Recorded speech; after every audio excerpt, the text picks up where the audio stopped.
So our next speaker, presenter, is Andrew Loman. Perfect. He'll be evaluating low-cost LED as a sole source light for production of bib lettuce in indoor aquaponic using in tilapia. So hello guys, my name is Andrew Loman. Like he said, I'm going to be doing a talk on LED lights and bib lettuce. So within Kentucky, we are in a type of climate. So as we're in a type of climate, we need to protect our crops in some way. Two ways, either in greenhouses or indoor systems. We like to use indoor systems for this research as much. Most research is not done indoors, and there's going to be lots we learn about lighting solutions within indoor operations. So the artificial light source for plants has varied across time. People have used metal halides, fluorescence, induction, high pressure sodiums, and LED diodes. And at current time, most people are moving towards LED diodes, or LEDs as I'll call them from here on out. And previous research at Kentucky State University has looked at the different types of lighting solutions. So we've looked at metal halides, fluorescent induction, and LED lights on the growth of many different plants. And here are some of the listed: bib, romaine lettuce, basil, pak choi, collard greens, kale, and Swiss chard. In almost all cases, LED lights provide superior growth and more efficient energy growth, more efficiency in growth in almost every case.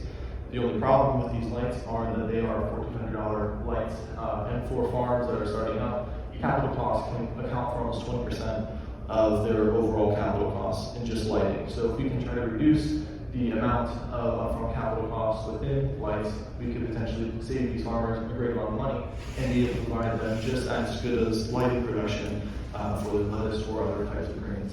So here is the control light that we have. It's a purple light, a lot of blue and red, and this is a light that we had from Lowe's that was a $130 light. Excuse me. So before we start talking about the specific lights that we use, it was worthwhile to talk about lighting requirements for plants. So plants require light, obviously, for photosynthesis, and we usually look at photosynthetically active radiation of PAR, or PTFU, depends on what you're referring to, between 400 and 700. The blue and red light between 400 and 500 and 600 and 700 are the most important light, and green, in recent years, has been gaining some more popularity and is an important role within photosynthesis. But from a human perspective, having green light within the lights allows you to be able to better see the plants, to be able to diagnose nutrient deficiencies, pest problems, things of that nature, because that is what our eyes need to be actually perceive the colors within the rest of the spectrum. So the percentage of the red-blue ratio, the percentage of the red and the blue light, as well as the red-blue ratio, are also important for plant growth. If you have too much blue light or too much red light, or too little blue light or too little red light, you start having plants that are stretched or elongated, that are reaching for light because they are thinking that they aren't receiving enough light, so they have responses to try to reach towards that light or try to get away from that light. And regarding the red-blue ratio, this is sort of a newer thing that people have been looking at. Calm in 2019 looked at red-blue ratios of 4 to 4.5 with a red-blue ratio of 1.73 on lettuce. And while her results were not significantly different, the 4.5 produced 20% more biomass than the red-blue ratio of 1.73. So the criteria that we use for choosing the inexpensive LED lights within this study were here listed. We looked at cost, and we tried to stay below $400, which is a third of the control cost. We looked at the ability to ease of purchase, so we're looking at places that can be easily purchased from Lowe's, Home Depot, Amazon, your local horticultural stores that would be able to get these lights in relatively easily, as well as the spectrum quality and very red-blue ratios. And this was the most difficult thing to try to decipher and achieve in lighting, when you start looking at inexpensive lights, you're no longer looking at horticultural lights, you're looking at industrial light applications, like things that are in this room or in warehouses. So they don't provide the same type of information that you normally have with horticultural lights, with light graphs, or the amount of percentage and inclusion of different lighting. So we had to take our best guesses, our most important guesses on Kelvin lumens and available light graphs. And finally, we looked at coverage, and if it could reasonably cover a 4 foot by 2 foot area, either in the specifications of the lights online, for the ones that are of horticulture use, or for our own testing previously, to see if they could actually illuminate a 4 foot by 2 growing area. That is what our growing chamber size was.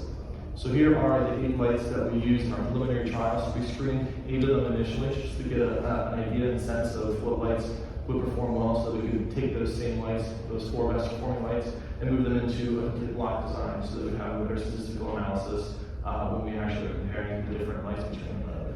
So you can see here the lowest one here is $80, and the highest one down here is control, which is $1,400, and then this is the highest actual experimental one. And then where they came from, and then the rib ratios. So we have a rib ratio between 0.5 to upwards of 2.75. I would like to have had some more that were closer to the control of 6.63, but with preliminary stuff, it's what you get, and that is what we have, so that is what we're working with. So this is the materials and methods for trial 1. This is almost the exact same materials and methods for trial 2.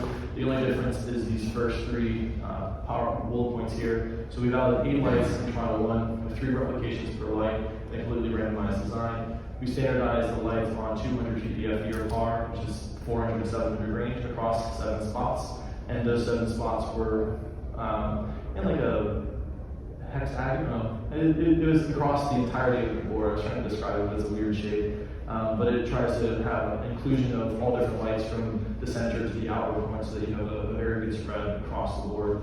We used Nile tilapia.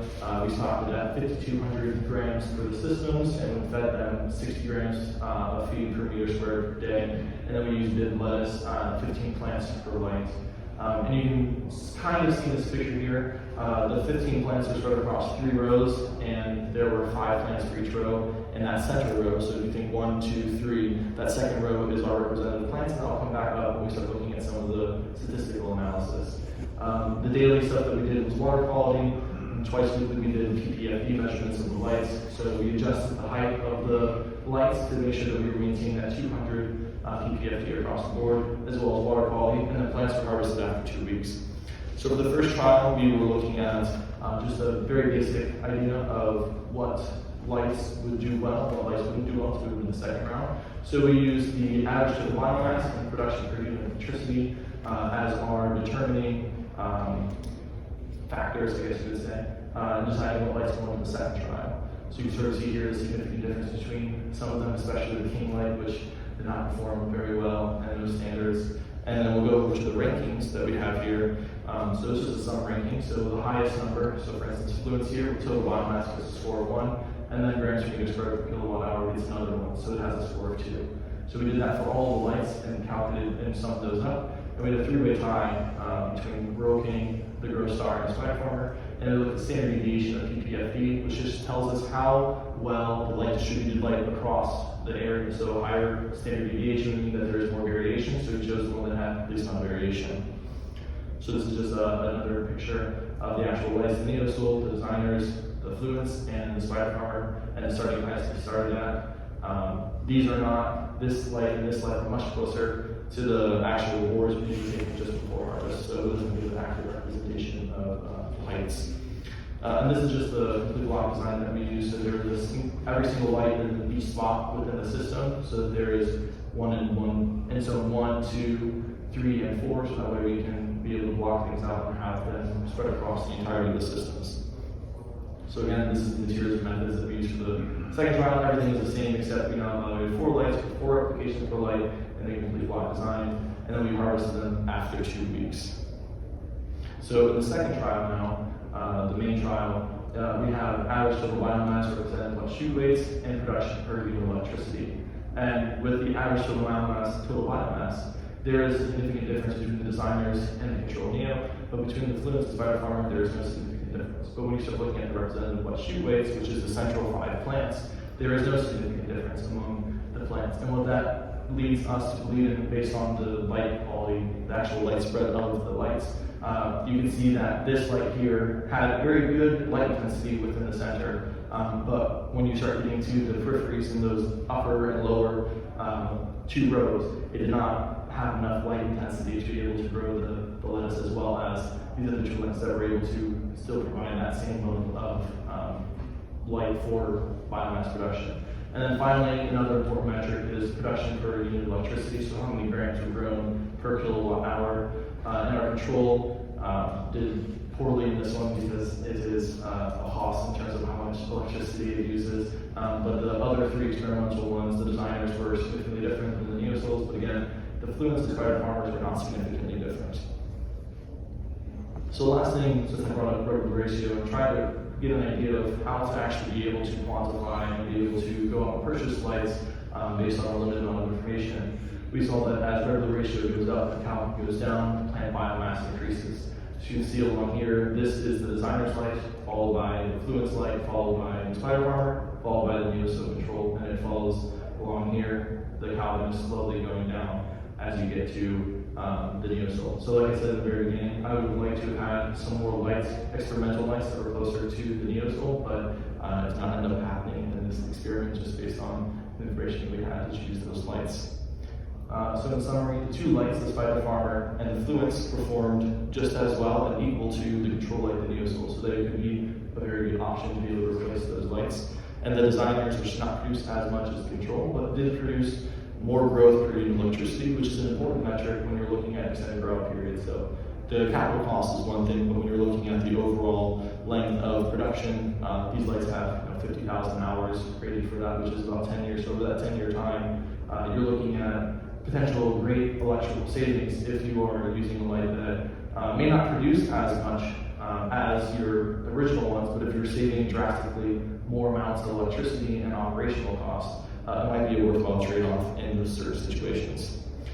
So the conclusions are that inexpensive LED lights should be considered within aquaponic operations. This is the one light here is the designers, which did not perform as well as significantly less than the control here, but they still all look very well and very healthy on the boards. So this is only looking at leafy green production. We'd have to look at other fruiting crops or things like that if these lights are still able to be able to compete with the control horticultural lights that we have. And future things looking forward to the ratios between 2 and 6 appears to be not significantly different between the two, between the control and the between the two experimental ones, the fluence and the spider farmer. And then the Calvin rating of those respective revenue ratios. So the Calvin rating here, which is just what our eyes perceive as color, is 6.63 for the neosote, which is 1700 Kelvin, and then 4.0, which is the revenue ratio of the designers here.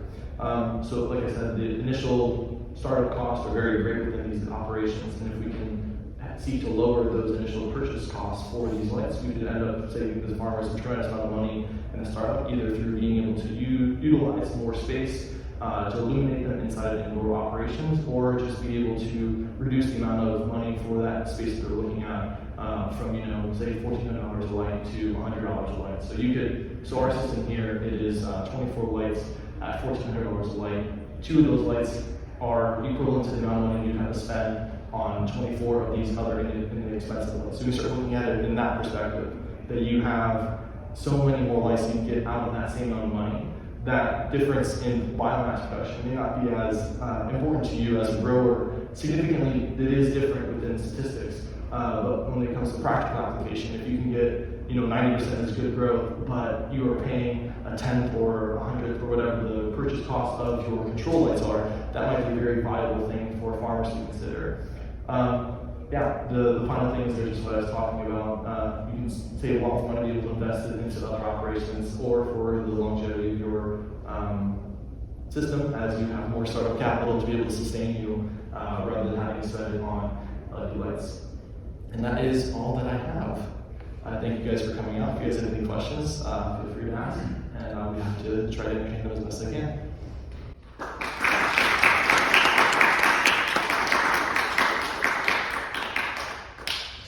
Yes. Is there anything that you would want to see done to these cheaper lights that would make them more similar to the more expensive ones? Like, what would you notice? What did you notice was the biggest practical difference, and if there's any way that they could be improved? Yeah. So the first practical difference is that the control light that we have here is dimmable, so you can actually come up and adjust the intensity of the light. You can't change the light spectrum per se, but you can actually dim it so that way you can set your lights at a particular level and just leave them and just be able to go around and say, okay, I need to put it to 10% for when it's at seedlings, I need to put it up to 20 or whatever the amount of percentage you need to put it at to be able to go that way. And some of these lights are capable of doing that. Within our study, we did not utilize those functions of those lights just because we were just trying to get the one scope as possible. We didn't want to worry about dimmers for everything. But that'd be the biggest thing. The other thing that we have no control over is companies being able to provide more lighting information on the lights, whether It's the actual inclusion of, you know, the red light, blue light, green light, but for industrial applications, people really don't care what type of color is in the lights. Yes?